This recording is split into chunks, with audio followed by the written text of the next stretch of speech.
মোটমাট আমি যাবই না। তুমি যাবেন না। থিয়েটার করাটা তোমার পেশা নয়। তুমি না গেলে ওখানে থিয়েটারটা হবে। তুমিও তোমার কাজে না গেলে তোমার কাজটাও হবে। আমি আমার কাজে না গেলে কি হবে না হবে সে নিয়ে আমি তোমার সঙ্গে তর্ক করব না। আমি জানি তুমি 3 দিন এখন থিয়েটারের জন্য যদি বাইরে যাও, এই অবস্থায় তুমি 3 মাস পিছিয়ে যাবে। তোমার পরীক্ষা এগিয়ে আসছে মন্টু। তুমি এখন যদি এইসব করো তাহলে পড়াশোনা তো মাথায় উঠবে। তোমার এই লেকচারগুলো না তোমার ছাত্রীদেরকে দিও। আমি যাবই।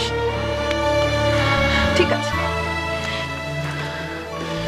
আমিও তাহলে তোমার অফিসারকে ফোন করে তোমার ছুটি ক্যান্সেল করিয়ে দেবো।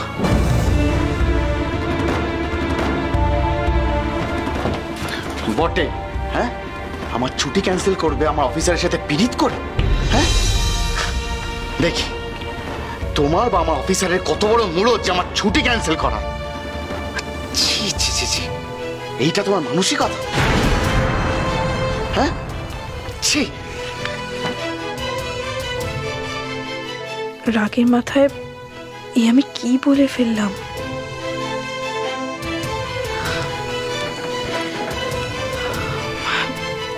মন্টু, আমি কথাটা ওভাবে বলতে চাইনি। তাহলে কিভাবে বলতে চাইছিলে?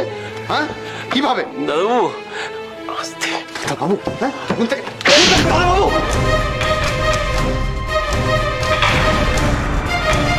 গৌরাঙ্গ, তুই আমার চোখের সামনে থেকে চলে যা। আমি তোমার একটা কথা শুনতে চাই না। মন্টু, তুই কি করছো এসব? গৌরাঙ্গ, যাও, তুমি ভেতরে যাও, যাও।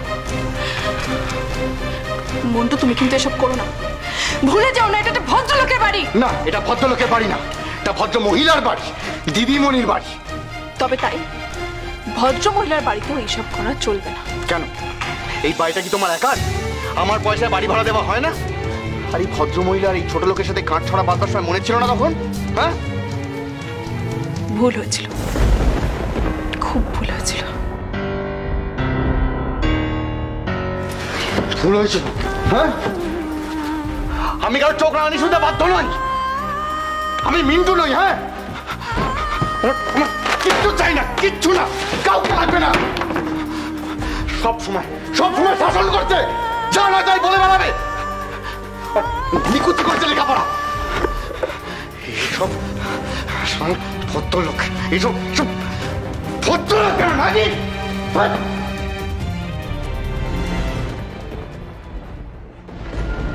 বসুর 3 ভুবনের পারে, সোম থেকে শনি সন্ধ্যে 7:30টায়, আকাশ 8-এ।